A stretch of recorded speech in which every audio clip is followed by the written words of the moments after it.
Hello बच्चों, welcome to this session. कैसे हैं आप सभी लोग? काफी दिनों बाद हम लोग एक फुल लेंथ वीडियो में मिल रहे हैं और आज का जो टॉपिक होने वाला है वो है कॉज एंड इफेक्ट, मतलब कि कारण और प्रभाव। बहुत डिटेल में इसे समझेंगे, एक ही सेशन में ये टॉपिक कंप्लीट हो जाएगा। और ये जो टॉपिक है सीयूईटी और एनसीईटी एग्जाम में पूछा जाता है। बहुत वैरायटी ऑफ क्वेश्चंस इसमें बनते हैं, तो वैरायटी ऑफ क्वेश्चंस को हम लोग सॉल्व भी करेंगे। प्लस ये जो टॉपिक है आपका बेस क्रिएट करता है to solve the reasoning and assertion type of question, है ना। रीजनिंग और असर्शन टाइप के जो क्वेश्चंस होते हैं उसका बेस आपका इससे क्रिएट हो जाएगा, किस तरह से उन्हें अटेम्प्ट करना है। अक्सर बच्चे उन तरह के क्वेश्चंस को डिफिकल्ट पाते हैं।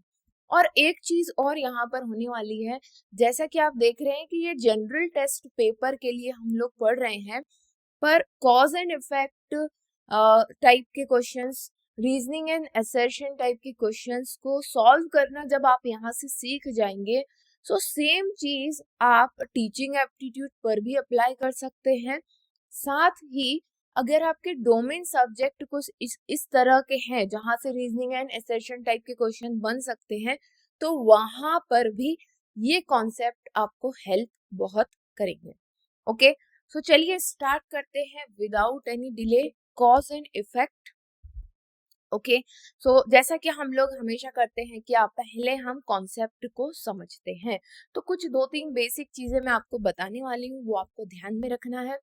हिंदी इंग्लिश का टेंशन नहीं लेना है, बहुत ही सिंपल इंग्लिश में मैंने यहाँ पर क्वेश्चन लिए हुए हैं और उनको हिंदी में भी मैं ट्रांसलेट करती चलूंगी। ओके, तो सबसे पहली चीज कॉज एंड इफेक्ट।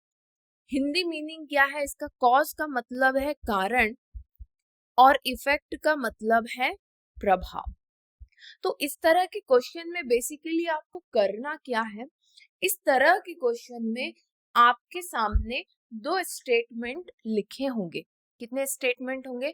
दो स्टेटमेंट होंगे, जिसमें से आपको पहचानना है। जैसे मान लेते हैं ये स्टेटमेंट 1 है और दूसरा स्टेटमेंट 2 है।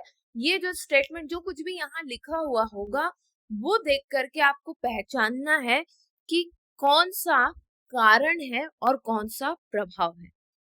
ठीक है, राइट। अब मैं आपको इसमें किस तरह के क्वेश्चंस पूछे जाते हैं, पहले उसका एक एग्जांपल दिखा देती हूँ तो आपको आसानी होगी समझने में। ओके, सो यहाँ पर देखो, each question has two statement, statement 1 and statement 2 decide the correct option. जैसा मैंने कहा कि दो स्टेटमेंट होंगे, उन दो स्टेटमेंट में से एक कारण होगा, एक प्रभाव होगा। और ये बात हमें क्लियर होनी चाहिए, नहीं है तो मैं कर देती हूँ आपको क्लियर, कि कोई भी प्रभाव तभी होगा जब उसका कोई कारण होगा, है ना। मान लेते हैं कि अचानक मेरे घर में जो पेड़ है वहां पर बहुत सारी चिड़ियाओं ने अपना घोंसला बना लिया है। ठीक है, ये मुझे दिख रहा है, पर ऐसा क्यों? ये तो प्रभाव हुआ, है ना। ये प्रभाव है। इसका कारण क्या है कि मेन रोड पर जितने भी पेड़ थे वो काटे जा रहे हैं। अब उन चिड़ियाओं का घर नहीं रहा, वो कहाँ पर घोंसला बनाएंगी? तो वो मेरे घर के पेड़ों पर आकर के अपना घोंसला बना रही है। ठीक है, तो कारण क्या हुआ? पेड़ों का कटना। मेन रोड पर जो पेड़ थे वो कट रहे हैं, वो कारण है। उसका प्रभाव ये है कि मेरे घर के यहाँ जितने भी पेड़ हैं उन पर चिड़ियाओं के घोंसले बढ़ गए हैं। क्लियर? ठीक, ऐसे ही आपको भी पता लगाना होगा। पर जाहिर सी बात है, रीजनिंग है, ट्रिकी बनाने के लिए क्या किया जाएगा, आपके सामने 4 ऑप्शन रख दिए जाएंगे। किस तरह के ऑप्शन? देखो यहाँ पर, the government reduced fuel price, government ने फ्यूल प्राइस को रिड्यूस कर दिया है, एक स्टेटमेंट ये दे दिया। दूसरा स्टेटमेंट ये दे दिया, ट्रांसपोर्टेशन कॉस्ट डिक्रीज्ड। ठीक है, ट्रांसपोर्टेशन की मतलब सामान को यहाँ से वहां भेजना या एक जगह से दूसरी जगह जाने की जो खर्चा था वो कम हो गया है, डिक्रीज हो गया। बहुत सिंपल इंग्लिश है ना। तो पहला क्या बोल रहे हैं कि गवर्नमेंट ने रिड्यूस कर दिया फ्यूल के प्राइस। ठीक है, फ्यूल मतलब कि ईंधन, है ना। तो अब आपको पहचानना है कि इन चार में से क्या होगा। ऑब्वियस सी बात है, एक आप कारण पता कर लेंगे और एक कारण का प्रभाव होगा, तो बस आपको वही पहचानना है। कहा जा रहा है statement one is a cause. क्या स्टेटमेंट वन कॉज है, कारण है, and statement two is a effect. क्या स्टेटमेंट टू प्रभाव है, इफेक्ट है। तो ये पहले ही हम अपने दिमाग में सीक्वेंस बना ले, पहले कारण ढूंढ ले। एक स्टेटमेंट में कारण होगा, दोनों में से किसी भी स्टेटमेंट में कारण हो सकता है और दूसरा स्टेटमेंट उसका प्रभाव होगा। बस आप अगर इस सीक्वेंस को डिकोड कर लेते हैं, किस सीक्वेंस को, कि भाई कारण का प्रभाव होता है। ठीक, जब आप इस सीक्वेंस को डिकोड कर लेंगे तो कोई सा भी स्टेटमेंट हो, जिस किसी में कारण लिखा हो कोई फर्क नहीं पड़ता, किसी में प्रभाव लिखा हो कोई फर्क नहीं पड़ता, आपको बस ऑप्शंस देखना है और चूज कर लेना है। अब हमें समझ में आ रहा है कि गवर्नमेंट ने क्या कर दिया है, फ्यूल प्राइस कम कर दिए और जिसके कारण ट्रांसपोर्टेशन का कॉस्ट डिक्रीज हो गया। ऑब्वियस सी बात है, जाने जाने का खर्चा या सामान इधर उधर भेजने का खर्चा कम हो जाएगा, and that is why answer या option one is going to be the right one. ये राइट होगा, ठीक है। ये जिस तरह से एग्जाम में पूछा जाता है उस तरह से मैंने आपके सामने रखा है इस क्वेश्चन को। पर मैं ये मान के चल रही हूँ कि अभी भी कोई ऐसे बच्चे होंगे जिनको ये बात समझ में नहीं आई होगी या पहली बार इस तरह के क्वेश्चंस उनके सामने होंगे। सो पहले हम लोग एक कॉन्सेप्ट बिल्ड करने की कोशिश करेंगे जहां पर सिर्फ आपको कॉज एंड इफेक्ट को आइडेंटिफाई करना है, ठीक। तो यहाँ पर आपके सामने सिर्फ कुछ स्टेटमेंट रहने वाले हैं and you have to identify the cause. Cause मतलब कि कारण, एंड इफेक्ट मतलब कि प्रभाव, है ना। कुछ 7-8 क्वेश्चन हम इस तरह के करेंगे जहां पर सिर्फ हमें कारण और प्रभाव ढूंढना है, फिर हम लोग ऑप्शन वाले क्वेश्चंस की तरफ चलेंगे। मेरी आपसे ये रिक्वेस्ट रहेगी, देखिए इस सेशन को मैं लाइव क्लास के फॉर्म में भी ले सकती थी, बट आई नो कि बाद में जब बहुत सारे बच्चे इस वीडियो को देखेंगे so sometimes they feel it frustrating कि अलग अलग कुछ बातें भी चल रही है। ऑब्वियसली बात है, अगर बच्चा कुछ मुझसे पूछता है तो मुझे उसका जवाब भी देना होगा, right. So to build up the concept हम लोग ये रिकॉर्डेड फॉर्म में पढ़ रहे हैं। अब रिकॉर्डेड फॉर्म में पढ़ रहे हैं तो जैसे ही अगर आप इस कॉन्सेप्ट को समझ जाएंगे, जैसे ही फिर कोई क्वेश्चन आता है आपको वीडियो को पॉज करना है and then you have to give the answer, right.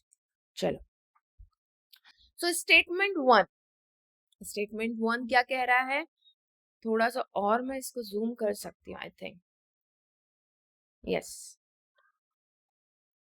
Statement one, due to excessive use of mobile, excessive मतलब कि ज्यादा, है ना, यूज ज्यादा उपयोग करने के कारण किसका, mobile phone, students attention span has reduced.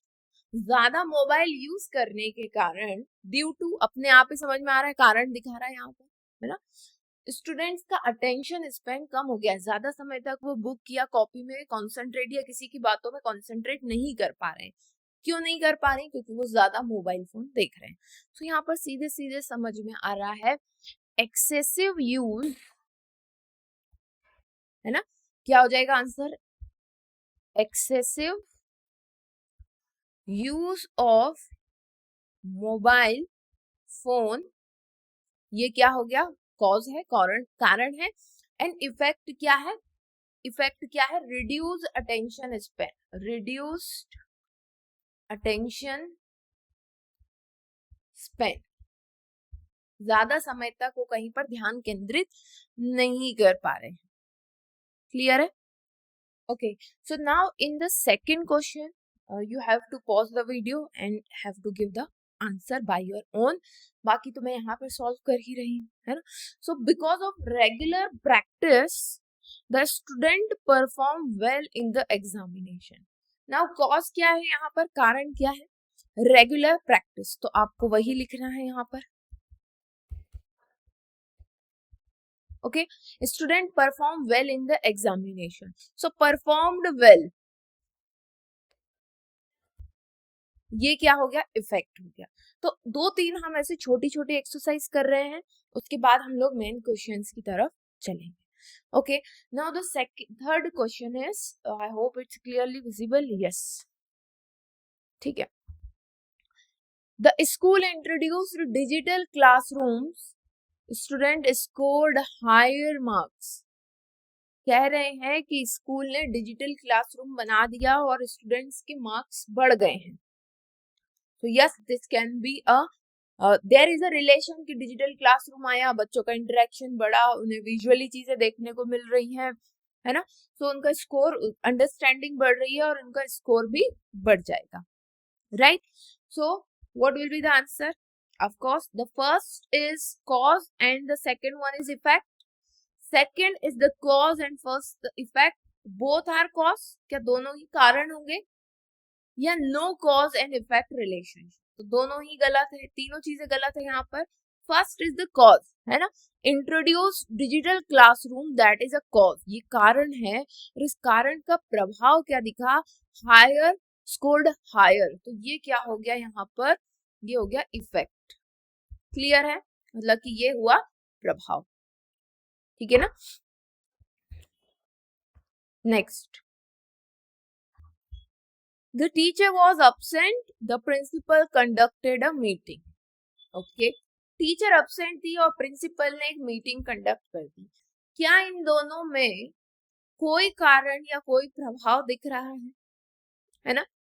देखो, कारण और प्रभाव तभी तय होते हैं जब कोई चीज हुई और उसका इफेक्ट आपको दिख रहा है, ठीक है। टीचर अब्सेंट था, उसका इफेक्ट ये तो नहीं होगा कि अब्सेंट था तो उन्होंने मीटिंग कर ली, no, there is no relation, ठीक है।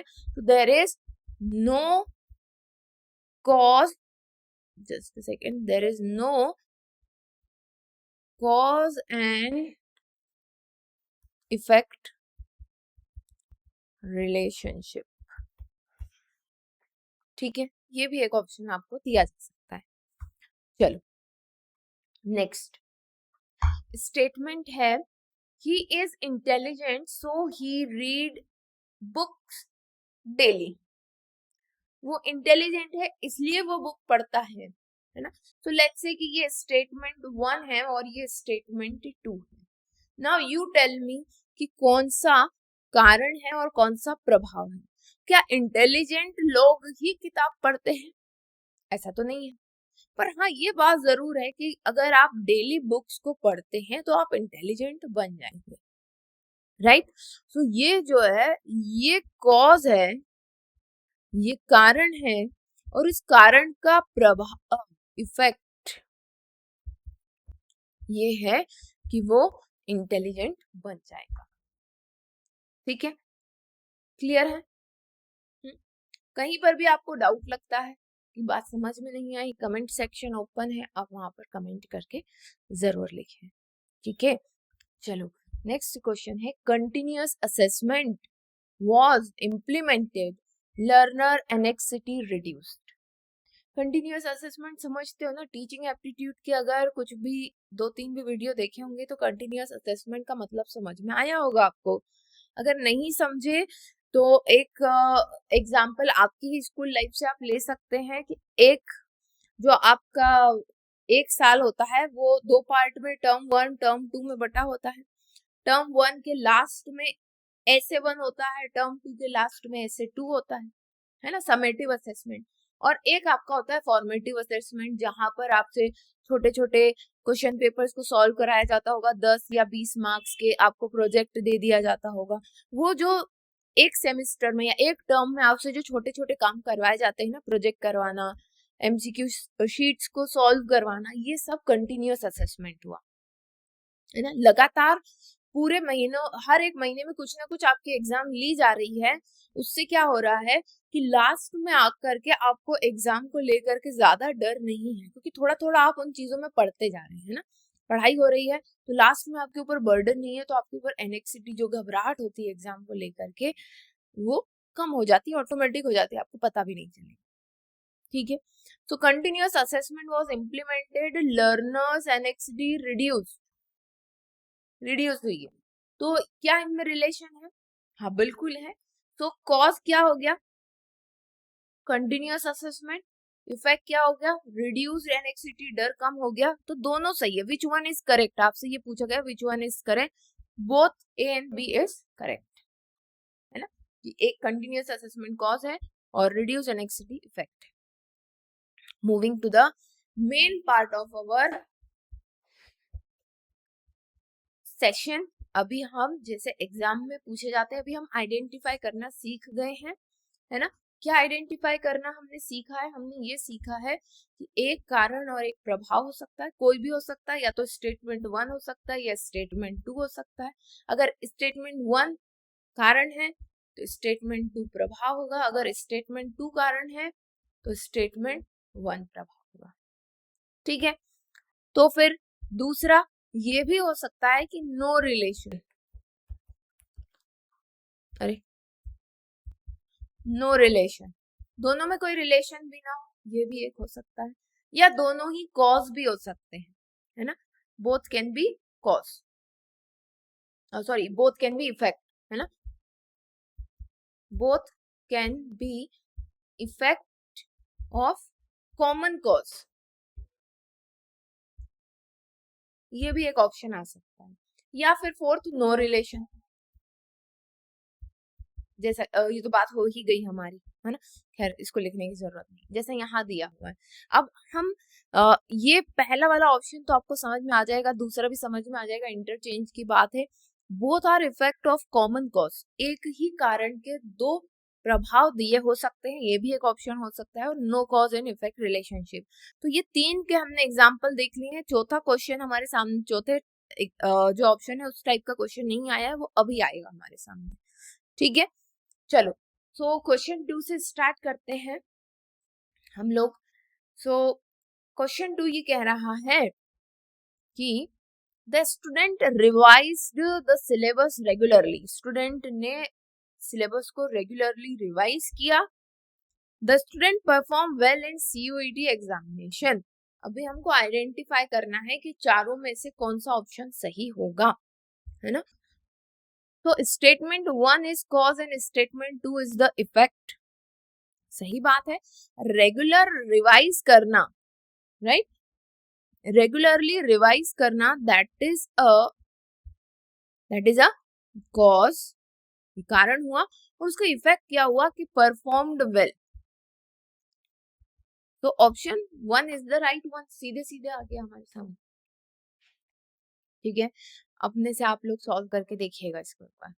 नेक्स्ट क्वेश्चन है statement 1, heavy rain occurred in the region, several low lying areas were flooded, है ना। लो लाइंग मतलब कि जो निचली तरफ जो एरिया थे, प्लेन एरिया या ढलान पर जो एरियाज थे, वहां पर फ्लड मतलब पानी का भराव हो गया, है ना। तो पानी का भराव हो जाना ये तो प्रभाव है, ये तो प्रभाव हो गया।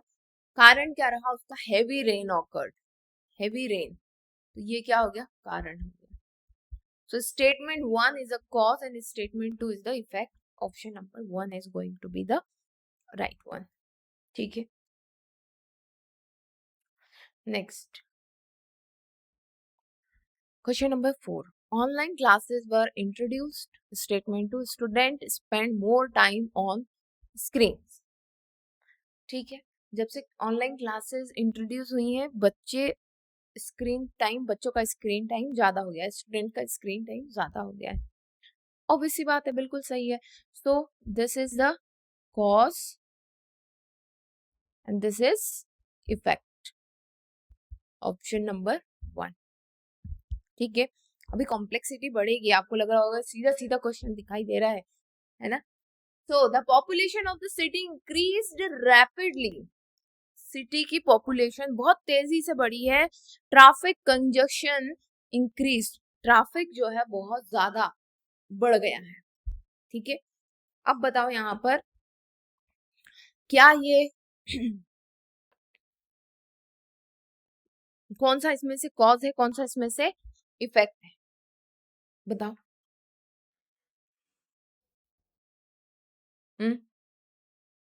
सोचो जरा, क्या कारण है, क्या the population of city increased rapidly, traffic congestion increased. अब यहाँ पर आपको ध्यान देना है कि पॉपुलेशन बड़ी है, पॉपुलेशन बड़ी है तो ट्रैफिक भी बढ़ेगा, ये बात तो ठीक है, ठीक है। पर ये दोनों ही कारण, ये दोनों ही क्या है, ये दोनों ही इफेक्ट है। भाई पॉपुलेशन का बढ़ना भी तो एक इफेक्ट ही है ना, और ट्रैफिक का बढ़ना भी एक इफेक्ट है। पर इनका एक कॉमन कॉज हो सकता है, और इसके कॉमन कॉज कुछ बहुत सारे भी हो सकते हैं। अर्बनाइजेशन बढ़ रहा है, कंस्ट्रक्शन हो रहा है इसलिए ज्यादा जगह नहीं है ना, बिल्डिंग ज्यादा बन रही है तो मजदूर भी आएंगे कहीं से, ठीक है। सो बोथ आर, यहाँ पर आएगा both are effect of a common cause, और वो कॉमन कॉज भी मल्टीपल हो सकता है, अर्बनाइजेशन, कंस्ट्रक्शन एंड ऑल, ठीक है। समझ में एक बात आपको? तो आपको देखना है कहीं ऐसा तो नहीं कि स्टेटमेंट 1 और स्टेटमेंट 2 दोनों ही इफेक्ट है, ये भी आपको साथ में चेक करना है ना। तो एक स्टेटमेंट तो इफेक्ट होगा ही होगा, है ना, दूसरा कॉज भी हो सकता है, इफेक्ट भी हो सकता है, तो दूसरे वाले को आपको एक बार ध्यान से जरूर देखना है। Next, the library was renovated, the football team won the match. अभी देखो दोनों में कोई रिलेशन, किसी भी तरह से कोई रिलेशन नहीं, so that is why no cause effect relationship, तो सीधे सीधे समझ में आ रहा है।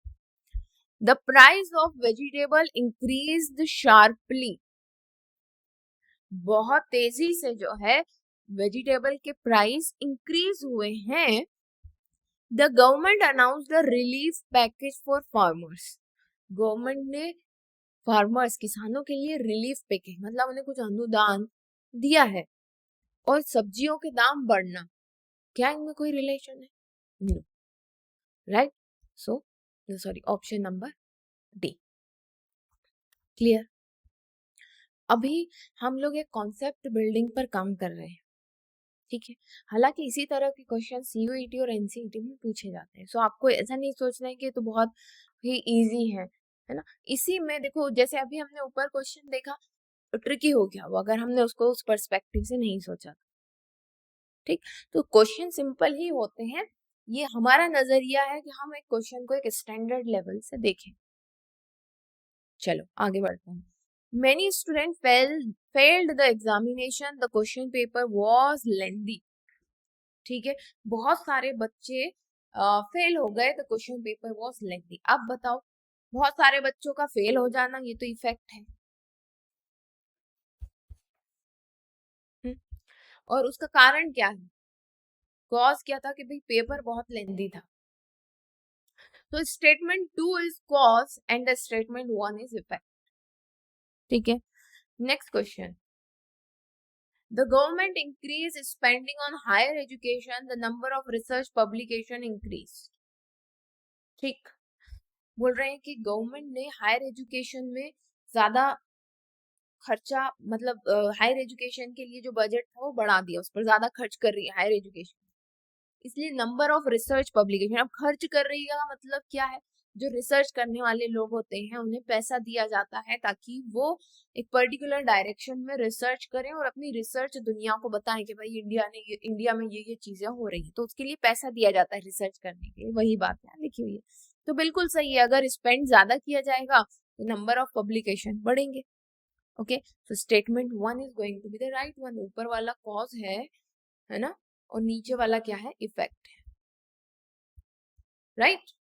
Next question, many employees started working from home, electricity consumption in residential area increased। तो बहुत सारे एम्प्लॉय वर्क फ्रॉम होम कर रहे हैं और रेसिडेंशियल एरिया का कंजम्पशन, इलेक्ट्रिसिटी कंजम्पशन बढ़ गया है। ऑब्वियस सी बात है, ये क्या हो जाएगा, कॉज, और ये क्या है, इफेक्ट, ठीक है। कॉन्सेप्ट बिल्डअप हो रहा है, वेरी गुड। आगे चलो, school dropout rate decline significantly. School जो छोड़ने वाले बच्चे हैं, ड्रॉप आउट करने वाले बच्चे, उनके नंबरों में कमी आई है। The enrolment of girl in secondary education increase, और लड़कियों का जो एनरोलमेंट है सेकेंडरी एजुकेशन में वो इंक्रीज हो गया, ठीक है। अब यहाँ पर सोचो, school dropout rate decline significantly. ये तो प्रभाव है ना, इफेक्ट है। Enrolment of girls in secondary education increase, ये भी इफेक्ट ही हुआ, ये भी प्रभाव है कि भाई लड़कियों का इनरोलमेंट बढ़ रहा है। दोनों इफेक्ट है, और इन दोनों, जब दोनों इफेक्ट है तो ये दोनों इफेक्ट एक कॉमन कॉज के होंगे। हो सकता है बहुत पास पास स्कूल बनाए जा रहे हैं, जिसके कारण पहले क्या होता था, दूर जाते थे बच्चे पढ़ने, तो कौन जाए इतनी दूर, छोड़ देते थे बच्चे पढ़ना। लड़कियों में भी यही चीज होती थी कि लड़कियों को ज्यादा दूर नहीं भेजा जा सकता, इसलिए ठीक है भाई 7th 8th तक पढ़ लिया आपने, 8th तक पढ़ लिया, ठीक है छोड़ो अब इसको, कौन लेकर के जाएगा, रोज लाना ले जाने का काम कौन करेगा, right. So both are effect of common cause, कोई भी एक कॉमन कॉज हो सकता है जिसके दोनों इफेक्ट है, ठीक है ना। Next question, yes, question number 12, student showed higher conceptual understanding, बच्चे हायर कॉन्सेप्चुअल मतलब चीजों को समझ रहे हैं, है ना। Inquiry based learning strategies were adopted by the teacher, okay. तो स्टूडेंट क्या शो कर रहे हैं, हायर कॉन्सेप्चुअल अंडरस्टैंडिंग, तो इफेक्ट हो गया। और इंक्वायरी बेस्ड लर्निंग जो है टीचर ने इम्प्लीमेंट करी थी, ये पढ़ाने का एक नया तरीका है, तो ये क्या हो गया, कॉज हो गया। So statement 2 is the right one. Statement 2 is the cause and statement 1 is the effect. Right? Then question number 3rd. Urban air quality deteriorated sharply. Urban मतलब कि शहरी क्षेत्र में जो हवा है ना की गुणवत्ता है, क्वालिटी जो है वो कम होती जा रही है। Respiratory health issues increased among children. और रेस्पिरेटरी इश्यूज बच्चों में बढ़ते जा रहे हैं, मतलब कि सांस से लेने वाली सांस की समस्या बढ़ती जा रही है। तो यहाँ पर देखो, ये सांस की समस्या बढ़ना तो क्या हुआ, effect, urban air quality deteriorated sharply, है ना। और ये भी क्या है, इफेक्ट ही है, अर्बन एयर क्वालिटी घटती चली जा रही है, ये भी इफेक्ट है। तो दोनों ही इफेक्ट किसी एक कॉमन कॉज के हो सकते हैं, that is why both effect a common cause, ये इसका सही आंसर होगा। तो समझ में आई आपको बात भाई, ये भी इफेक्ट हुआ ना, क्वालिटी घट रही है, और रेस्पिरेटरी इश्यूज का होना भी एक क्या है, इफेक्ट है।